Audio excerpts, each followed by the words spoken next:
కంచిత్కాలం ఉమామహేశ భవతః పాదారవిందార్చనైః కంచిజ్ఞానసమాధిభిశ్చ నతిభిః కంచిత్ కథాకర్ణనైః కంచిదవేక్షణైశ్చ నుతిభిః కంచిద్దశామీదృశీం యః ప్రాప్నోతి ముదా త్వదర్పితమనః జీవనస్య ముక్తః ఖలు.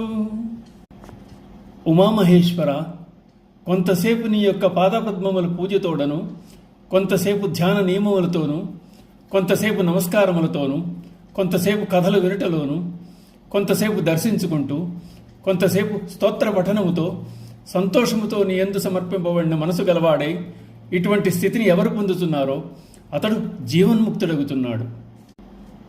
ఈ ప్రపంచంలో ముక్తులు, ముముక్షువులు, విషయులు, పామరులు అని మనుషులు 4 విధములు. సర్వసిద్ధి గలవారు ముక్తులు.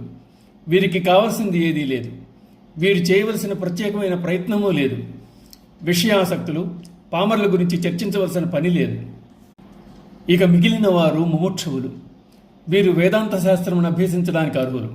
సాధారణంగా ముముక్షువునకు జ్ఞానము కలిగిన తర్వాత ఆత్మవిచారము చేత పంచభూతాత్మకమైన శరీర పాతమునకు పిదప ముక్తి లభిస్తుంది. జీవన్ముక్తులు కావాలనుకునే వారికి ఈ శ్లోకంలో సులభమైన ఉపాయం చెప్తున్నారు శంకరాచార్యుల వారు. వ్యక్తిగతమైనవి, వృత్తిపరమైనవి అయిన విషయాలను నిర్వర్తించు. వాటిని విస్మరించకు. వాటితో పాటుగా కుటుంబ బాధ్యతలను కర్తవ్యాలుగా గుర్తెరుగు. కుటుంబముని ఎన్నడూ అలక్ష్యం చేయకు. ఈ జన్మను ప్రసాదించి జన్మను నడిపేందుకు అవసరమైన స్థితిని కల్పించిన భగవంతుడికి కృతజ్ఞతగా ఉండడం నీ విధి. అయితే జనన మరణ రూపకమైన సంసార జీవితం నుండి ముక్తిని అనుగ్రహించమని వేడుకోవడం అతి ముఖ్యమైనది. అందుకోసం మిగిలిన సమయాన్ని భగవత్పరం చెయ్యి. కొంతసేపు పరమాత్మ పాదపద్మములను పూజించు. కొద్ది సమయం ధ్యానం ఆచరించి పరమేశ్వరుని యందు దృష్టి నిలుపు.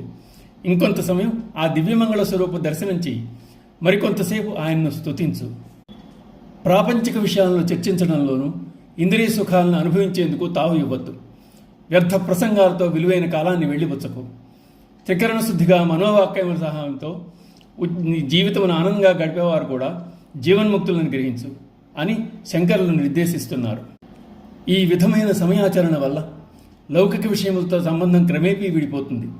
పర్యవసానంగా మోహం నశిస్తుంది.